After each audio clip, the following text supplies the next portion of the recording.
दोस्तों,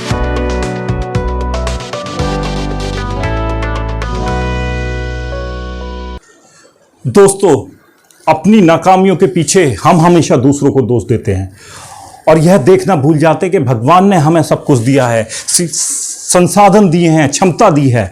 हम उसको यूज़ करने की बजाय, उस अपने रिसोर्सेज से आगे बढ़ने की बजाय हम हमेशा ये खोजने में लग जाते हैं क्या सामाजिक ताना बाना या फाइनेंशियल स्थिति किसको दोष दें, जिस कारण हम अपनी नाकामियों को पीछे छुपा सकें, आप उनके बहाने बना सकें। दोस्तों, हम अपनी नाकामियों के पीछे हमेशा दूसरों को दोष देते हैं। हम हमेशा ये बहाने बनाते हैं कि हमारी फाइनेंशियल स्थिति और हमारा सामाजिक ताना बाना हमारी असफलता के पीछे एक बड़ा कारण है। दोस्तों, आज की स्टोरी उस शख्स की स्टोरी है जिसको भगवान ने पूरी तरीके से अधूरा बनाया, लेकिन फिर भी उसने हार नहीं मानी। भगवान पे उसका अटल विश्वास रहा और उसी शक्ति के कारण वह अपनी डिटर्मिनेशन के कारण और अपनी पॉजिटिव सोच के कारण एक कॉर्पोरेट ट्रेनर, टीचर और एक मोटिवेशनल स्पीकर बना, जो लगभग 60 कंट्रियों में जाके लोगों को प्रेरित कर रहा है। नमस्कार दोस्तों, मैं आपका दोस्त संजीव वर्मा फिर लेके आया हूँ एक आग लगा देने वाली मोटिवेशनल स्टोरी। ये स्टोरी है उस शख्स की जो आपको मजबूर कर देगी सोचने के लिए, क्या हमारी असफलताओं के पीछे खुद हम तो नहीं होते हैं। ये आपको सोचने के लिए मजबूर कर देगी। हमारी असफलताओं और पीछे रह जाने का दोष हमारा ही होता है, हमारी सोच का होता है, और हमारे को जो भगवान ने क्षमताएं दी हैं उसको हम यूज़ करने की बजाय बहाना ढूंढने में, आसान रास्ता ढूंढने में लग जाते हैं, जिस कारण हम पीछे रह जाते हैं। दोस्तों, आज की कहानी वास्तव में हमें सोचने पर मजबूर कर देगी कि दोष हमारा ही होता है। हम वह सब कुछ हासिल कर सकते हैं, हमारे अंदर इतनी क्षमताएं होती हैं, लेकिन हम उन क्षमताओं को, उन साधनों को, उन रिसोर्सेज को यूज़ करने की बजाय चाहते क्या हैं कि भगवान को दोष देने लगते हैं, समाज को दोष देने लगते हैं, और इसी कारण हम हार जाते हैं और पीछे रह जाते हैं। ये स्टोरी है निक वुजिसिक की, जिसको भगवान ने पूरी तरीके से अधूरा बनाया, जिसके ना पैर हैं और ना हाथ हैं, फिर भी वो दुनिया में अपना नाम कर पाया। कॉर्पोरेट ट्रेनर बन गया, मोटिवेशनल स्पीकर बन गया, प्रीचर बन गया, सिर्फ अपनी पॉजिटिव सोच के कारण। निक वुजिसिक एक ऑस्ट्रेलियन प्रीचर हैं, मोटिवेशनल स्पीकर हैं। निक वुजिसिक बचपन से ही, जब उनका जन्म हुआ, एक अजीब तरीके की बीमारी, टेट्रा अमीलिया सिंड्रोम जिसको कहते हैं, उसमें क्या होता है कि हाँ, आपके हाथ पैर नहीं जन्म लेते, आपके हाथ पैर नहीं बनते और पूरा शरीर बन जाता है। ये अजीब तरीके की एक बीमारी होती है। उस सिंड्रोम से को लेके पैदा हुए और उनके हाथ और पैर नहीं थे। बचपन की फोटो आप देखेंगे तो क्या बच्चा रहा होगा, क्या सोच रही होगी, लेकिन इनके मदर और फादर ने कभी हार नहीं मानी। उसको एक नॉर्मल बालक की तरह ट्रीट किया, नॉर्मल बच्चे की तरह ट्रीट किया, और उसको वो सब करने के लिए प्रेरित किया जो आम आदमी करता है, जो हम तुम कर सकते हैं। इसके बाद निक बड़े होते हैं, 6-7 साल के होते हैं, तो उनको स्पेशल स्कूल में नहीं डाला गया।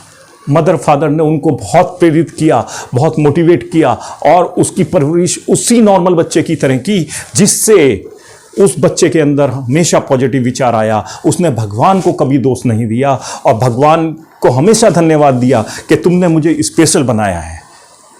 इसके पीछे भी कोई कारण होगा। उस बच्चे ने जब स्कूल ज्वाइन किया, एक नॉर्मल स्कूल ज्वाइन कराया गया, उसको इतना मोटिवेट किया और एक स्पेशल स्कूल में जिसमें विकलांग बच्चे पढ़ा करते हैं उसमें डालने की बजाय नॉर्मल स्कूल में डाला।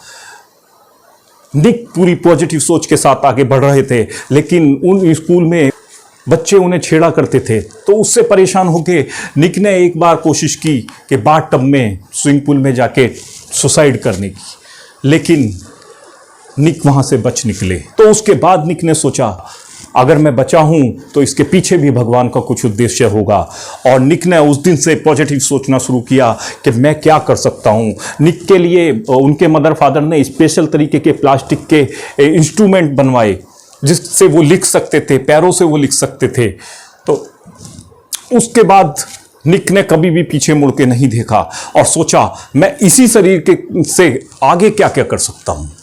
बिना हाथ पैरों का शरीर। और निक ने के मदर फादर ने उन्हें प्रेरित किया, आप स्विमिंग कर सकते हो। He was a wonderful swimmer also. Nick ने बिना हाथ पैरों के स्विमिंग सीख ली। हमारे पास रिसोर्सेस होते हैं और हम बहाने बनाते हैं। तो ये बहुत बड़ा मोटिवेशन है निक वुजसिक आपके लिए। निक वुजसिक बिना हाथ पैरों के अगर तैर सकते हैं तो आप कुछ भी कर सकते हो। इसके लिए दोस्तों आपको सोचना होगा। निक वुजसिक वहीं नहीं रुके, स्कूल में नॉर्मल बच्चों की तरह पढ़ा करते थे और लिखना भी सीख गए। लिखने के बाद वो हमारे लिए एक इतनी बड़ी इंस्पिरेशन बन गए, इतनी बड़ी इंस्पिरेशन बन गए। उन्होंने शुरू किया चर्च में स्पीच देना, इस चर्च में प्रीचिंग करना, चर्च में उपदेश देना शुरू किया। उनके पास एक चर्च था, उसमें उपदेश देना। उसके बाद वो इतना पॉजिटिव, उनकी सोच से लोग इतना प्रभावित हुए कि वो एक के बाद एक मंच उनको मिलता गया और वो एक बड़े कॉर्पोरेट ट्रेनर बन गए। आज निक वुजसिक को दुनिया सलाम करती है। आज निक वुजसिक 60 से ज़्यादा कंट्रियों में अपनी प्रीचिंग देते हैं, अपना मोटिवेशनल सेशन चलाते हैं और एक बड़ा नाम बन के उभरे हैं कॉर्पोरेट ट्रेनर के रूप में। हम मानेंगे कि निक वुजसिक एक सक्सेसफुल पर्सन है। How can you say that Nick is a successful person in life despite having no limbs? How can you say that Nick is a successful person in life without limbs, having no limbs? उसके बाद भी उन्होंने कभी ये नहीं सोचा कि भगवान ने अगर मुझे इस तरीके का बनाया है तो सबसे अलग बनाया है और मैं इसी शरीर के साथ, इसी के साथ कुछ ना कुछ करके दिखाऊंगा। इसी सोच के कारण निक वहाँ तक पहुँचे कि 60 कंट्रियों में आज निक जाते हैं और जगह जगह अपना मोटिवेशन सेशन चलाते हैं, प्रीचिंग देते हैं, कॉर्पोरेट ट्रेनिंग देते हैं। क्वींसलैंड में रहने वाले निक ने अपनी ग्रेजुएशन पूरी की अकाउंटिंग एंड फाइनेंशियल प्लानिंग में। ग्रिफिथ यूनिवर्सिटी से उन्होंने अपना ग्रेजुएशन पूरा किया। उसके बाद जब वो 17 साल के थे, उस उम्र में ही उन्होंने प्रीचिंग शुरू कर दी थी, कॉर्पोरेट ट्रेनिंग शुरू कर दी थी और लोगों को बहुत प्रभावित करते गए।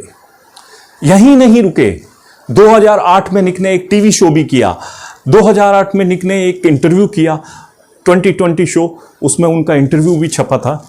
2009 में द बटरफ्लाई सर्कस, एक छोटी फिल्म, शॉर्ट फिल्म में भी निक ने काम किया और वो फिल्म बहुत फेमस हुई। 2010 में life without limbs, inspiration for the ridiculous good life, एक बुक लिखी और उसके बाद 6 बुक और लिख चुके हैं निक। राणे मिहारा से 2008 में निक ने शादी भी की। पूरी तरीके से लाइफ को नॉर्मल तरीके से जिया, जबकि उनके पास इतनी कमी थी, उनके लिम्स नहीं थे, हाथ पैर नहीं थे। उसके बावजूद भी उन्होंने पूरी तरीके से लाइफ को एंजॉय किया। उनके 2 बेटे हैं, 2 बेटियां भी हैं। निक वुजसिक को एक हीरो क्यों माना जाता है? हीरो इसलिए नहीं माना जाता कि उनके हाथ पैर नहीं थे। हीरो इसलिए माना जाता है क्योंकि उन्होंने कभी गिव अप नहीं किया। शरीर में उनके हाथ पैर नहीं होने के बाद भी निक ने कभी गिव अप नहीं किया और हमेशा जूझते रहे, अपना स्किल को डेवलप किया। किस तरीके, कोई तो तरीका होगा ये करने का, उस तरीके से वो उसको डेवलप करते चले गए और आज एक बड़े मोटिवेटर के रूप में, बड़े कॉर्पोरेट ट्रेनर के रूप में निक का नाम लिया जाता है। निक वुजसिक की ज़िंदगी में बहुत ही बड़े चैलेंजेस रहे होंगे, आप खुद सोच सकते हैं, लेकिन उनकी एक आदत कि गिव अप नहीं करूँगा, छोड़ूंगा नहीं, उसने उनको एक बड़ा कॉर्पोरेट ट्रेनर बना दिया। दोस्तों, है कुछ जवाब इस संघर्ष की कहानी का?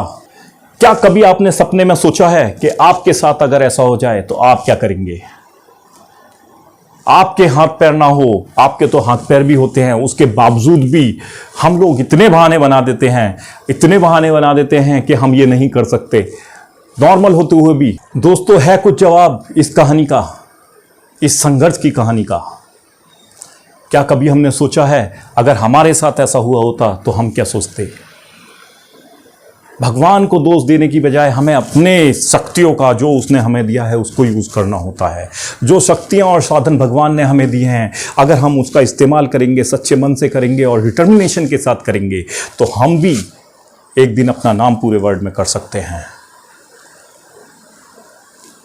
लेकिन हम लोग जिस समाज में जीते हैं, उसमें बहाना सबसे ईजी टूल होता है, जो आपको काम ना करने से बचाता है। इसी कारण हम फेल होते हैं। इसलिए साथियों, ये कहानी सुनने के बाद भी अगर आप अब भी बहाना कोई ढूंढना चाहते हैं तो आपको कोई नहीं जिता सकता। इसलिए आज से शुरू कीजिए कि जो रिसोर्सेस मुझे मिले हैं, जो साधन मुझे मिले हैं, जो मेरी आर्थिक स्थिति है, उसी से मैं आगे बढ़ूंगा और वही मुझे आगे बढ़ा सकती है। सिर्फ मुझे गिव अप नहीं करना है और जूझते रहना है।